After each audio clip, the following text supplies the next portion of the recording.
Yo, what's going on, guys? Crispy Flakes here. Welcome to Extra Crispy. For today's video, we got a video by the man Hoops, a reference link to his channel in the description below, titled Grading Every 2018 NBA Draft Lottery Pick 2 years later, man. So, of course, I'm going to give you guys my grades as we go through this. But yeah, before we go on this, man, if you guys want another upload today, drop a like on this video. And yeah, if you're new to the channel, bro, of course, subscribe. Let's go get going on this, man. Let's get it. The draft class of 2018 was filled with talent top to bottom, some of which are looking it was a great draft class, no lie, and franchise altering. These players have just likely wrapped up their first 2 full seasons in the NBA. Unfortunately, regular season now likely finished for the year. So with that being the case, now is as good of a time as any to revisit the. Yo, I like that Kyrie shirt. Kind of looked like the Friends logo, man. For today's video, similar to my last video, we will be looking at every draft pick made in the 2018 NBA Draft lottery and giving a grade to the selection. Starting things off with the first pick now, the Phoenix Suns drafted DeAndre Ayton. Ayton was a physical force at the University of Arizona before he declared, and his combination of pure strength and finesse made him someone that, at the time, analysts and fans alike saw as someone you couldn't pass up on.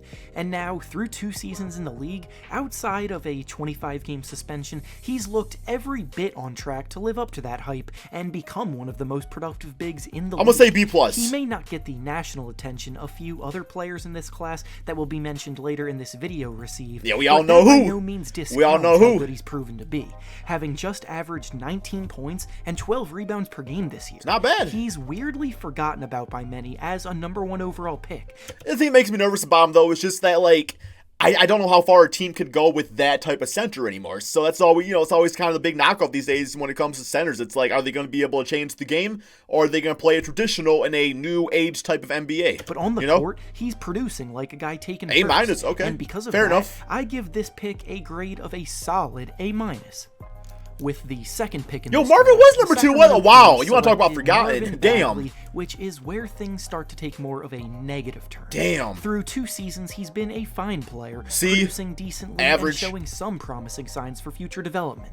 But for a variety of other reasons, this was just not that good of a pick. I loved him too when Luka Doncic was the player that he was about to get drafted. Everyone viewed as a top 2 prospect in this draft, alongside Ayton. So if Luka slipped past the first pick, everyone expected him to go number 2. So when the Kings passed up on him for Bagley, it was a questionable decision. De'Aaron and Luka, damn. Years now, it looks even more questionable with Luka dominating the league. Obviously, Bagley very well may become a very good player down the line, but the likelihood of him ever coming close to what Luka is slim. So because of that, C-, I agree with that. And that's not to say Marvin Bagley's going to be a bad player. It's just, as of right now, injuries and just a multitude of reasons. Par grade of a C-. He'll get there, though. I know he will. Now, up next with the third pick, the Dallas Mavericks selected Luka Doncic, who we just briefly discussed. The Mavericks traded up with the Atlanta Hawks for this pick, and that move landed them a guy they will likely be building around for years to come. At just 20 years old, from damn dirt to Luka. He's already established himself as a superstar, capable of creating for both himself and damn privileged ass franchise for that, bro. This season, he averaged a massive 29 points, 9 rebounds, and 9 assists per game, while shooting a solid 46% from the field, which are numbers that very few people in the history of the league have ever been able to pull off. And he's only going to get better, too. The Mavericks have quickly advanced past the rebuilding stage. Yo, that dude right there, I don't know if you can see him, or my head, I think my head might be at the bottom. Yeah, you can see him. The dude right there looks like a damn chubby Ryan 2K. And are now ready to make runs in the playoffs, which is well ahead of schedule, and a lot of it comes down to Luka leading the way. When it comes to landing top-quality players at the top of the draft, there's no better way to come out than with a player of this caliber. So the grade I'm giving this pick is, without question, we honestly got to make up a new letter of the alphabet. How about I can't make a letter of the alphabet because it requires letters from the alphabet. The mighty A+. Up next, not like Tasmanian Devil there. My bad. I'll try and make a new letter up, and that's what came out. Was Jaren Jackson Jr. Jaren's versatility as a big man makes his value to the Grizzlies immense, yet it also simultaneously I really like Jaren Jackson. On defense, he's an A, I think. Rim protector that blocks shots and contests even more, and he can rotate out and hold his own against smaller matchups on the perimeter. But he does admittedly need to work on cutting down on his fouls. But for him to be where he is while also only being 20 years old is he's only 20 for Grizzlies fans. Plus, offensively, he plays the role like a of slim Zach Randolph perfectly for the modern NBA, and his scoring output has gone up from year 1 to like year 2. Zebo went on Atkins. Also now knocking down 40% like, yo, of time to his take threes over on high this new volume. era. Ja Morant, who the team would draft the next year, may be the face of the team now as the primary. Zebo couldn't shoot like that. He kind of Jaren's shoot, but a value on little both bit. ends of the floor is equally as valuable. He does all the little things needed from a big, and as he gets shoots more like a experience 5'8" dude. he very well could have all-star potential. I give this pick a B+, very okay. solid B+ Sure. for a team that drafted incredibly well during their rebuild. Next up with the 5th pick, the Atlanta Hawks drafted Trae Young with the pick The Grizzlies getting Ja Morant, you know, a year later makes up for them not having Trae Young. that they swapped with the Mavericks. In the history of draft day trades, pretty much every one of them has a winner and a loser, but this swap made between the Hawks and the Mavericks might be the rare example of a win-win, because both teams got their franchise pillar to build around.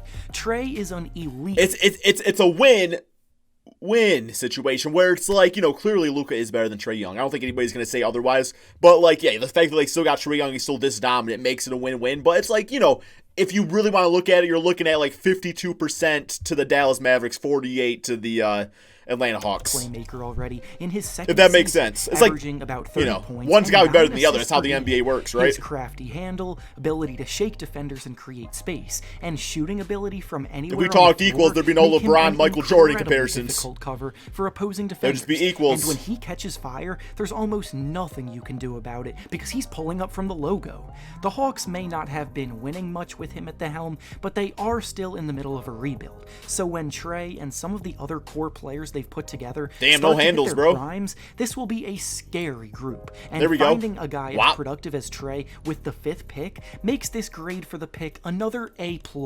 Yes, sir. Next up with the 6th pick in the Yee, draft. Mo Bamba is like, I'm still waiting for this man to get a chance. He needs to get traded. I tell you, he needs to get traded to the San Antonio Spurs. That's why I need him and Greg Popovich working together. Right now, it's like a C-, but I still think he got B+ potential. The Orlando Magic drafted Mo Bamba. On draft Maybe night, a D+. Bamba was one of the most mysterious prospects because his physical tools and ridiculous length and size, combined with his shot blocking potential, had scouts drooling over what his potential could be. The problem, like a stretch though, big is that Taco as a Fall. player, he was still very raw, and outside of blocking shots, the rest of his game still has a long way to go before he can start to be a consistently productive player, let alone a high-level one. Through 2 seasons, he's been a bench player that saw his minutes and overall production reduce from year 1 to year 2, and now concerns are starting to set in. This draft Just the poor was fit with the stacked Magic, I'd have to talent say, across the because of board, Vucevic. and there were definitely other options the Magic could have chosen on draft night at the time, and now 2 years later, it looks like the pick might have been a mistake. Damn, he got a Bamba good is shot, still though. obviously It's a good very form. young, and very well can still develop into the player Ooh, that damn. many thought he could be. But at the moment, Looking like it's Thon looking Maker a out there, that lot jump less shot. likely than it did 2 years ago. As for the grade, I'm giving this one a hard D because he struggled, and the Magic probably would have been better off taking someone else. Up next with Wendell the Carter. 7th pick, the Chicago He'd been like Bulls drafted a Wendell Carter Jr. C+. Carter, funny enough, actually probably would have been a better pick for the Magic last pick if they still wanted a big man, but the Bulls are definitely glad he fell. Yo, Mo and Carter Laurie. has proven to be a solid post defender and rim protector. B- and his maybe? overall defense has been promising, but his offensive game is still a bit of a mystery. He's a very good post-up player, but the Bulls don't necessarily create many post-up opportunities, so most of his touches As come they from shouldn't. pick and rolls. He has a serviceable but not quite proficient jumper right now, so in a way, his offensive game is kind of being held back. He's a strong rebounder too, and across the board, his production is pretty good, but there's still so much room for growth. He's struggled with injuries in each of his first seasons too. Yeah, that's what makes so me that nervous could about him, his also be injuries. playing a part in his offensive game, not growing much yet, but this was still a very good pick for the Bulls. No arguments. And the grade I'll give it is a nice round. I say B- because of the injuries, Next but up with the 8th pick, the Cleveland. curious what this man's going to say about Collin Sexton. I think Collin Sexton is extremely underrated. Honestly, B+. I say B+ for Collin Sexton. I mean, because he was taken before Darius, of course, so it's like they needed a guard at the time. I'm going to say B+, maybe even an A-, so like low-key. Drafted Collin Sexton. Sexton's career with the Cavs got out to a pretty rocky start after the veterans reportedly took some shots at his ability to play and it leaked to the media. But since then, he's moved past it and proven to be a very solid player. As a guard, he's become someone that's very difficult to defend off the dribble, and his ability to score the basketball is much better than people give him credit for. In just his second season now, he's already become a 20 points per game scorer, and he does so while shooting 47% from the field. He's always going to be able to get that get them baskets. His numbers may be a bit inflated because of the fact that he's on one of the worst teams in the league, but ultimately, this pick by the Cavs was a good one. Yep, and good grade. Good grade. I give it a grade of a B+. Next, with the 9th pick. Man, Kevin Knox, that's the name. Man, I'm still hopeful for Kevin Knox. I really am. I've seen him dominate Summer League and stuff like that. I know it's Summer League, but I just know there's certain players that take time, you know? There's certain guys that take time. And in the right circumstance, I still think Kevin Knox can be a good NBA player. As of now, it's not a good grade, but remain hopeful for the future. The New York Knicks drafted Kevin Knox, who has arguably been the biggest disappointment of the entire draft class. What's crazy is that things actually started out well for him, as he dominated the Summer League before his rookie season, but once the real season began, his struggles started and never really slowed down. His role from year 1 to year 2 also greatly diminished because on the court, he was statistically one of the worst players in the whole league. His prospect is based around his scoring ability as a forward, but in the pros, he struggled mightily. Well, damn, they got 17 forwards now competing for his minutes. While he still is very young, the Knicks seem to be losing patience with him quickly. And because of all of this, I have to give this pick a grade. Him being traded from the Knicks could be the greatest thing for his career, though. Of a hard I'll take him in Detroit right now for sure. Next, with the 10th pick, the Mikal Bridges, damn. To select Mikal Bridges. He's been okay. Is a prototypical glue guy in the middle of a lineup that contributes to winning basketball on both ends in a bunch of different ways. Like but a B- doesn't pick, necessarily maybe? wow you by filling up the stat sheet. He's a 3-and-D player that knows his role and does everything that's asked of him, and on a nightly basis, he's usually defending the other team's best player. Like a Wesley Matthews. He'll be a good player in the league for many years, and for that, I'm giving this pick a grade of a solid B. Solid B. Next I agree. up Oh, with the Shea, 11th pick, A+. the Los Angeles Clippers traded up and for drafted sure. Shea Gilgeous-Alexander, and by doing so, landed arguably the biggest steal in the draft. The fact that they traded him to Oklahoma City just a year after the draft is besides the point. Yeah, that's okay. They were able to acquire Paul George, but even still, landing someone as talented and promising as he is at this spot is incredible value. He has all of the makings of a dominant two-way guard who plays with a very smooth and under control way of attacking while also picking the defense apart and getting to his spots. He's got a bright future ahead, and with that being said, yes, this sir. Pick gets one of the highest. Could even argue an A+. A nice A. Next up with the 12th pick. Another player I'm very hopeful for. This man, All-Star Weekend. I know it's All-Star Weekend, doesn't mean anything, but I think Miles Bridges, sooner rather than later, is going to be in the running for a Most Improved Player award. I really think so.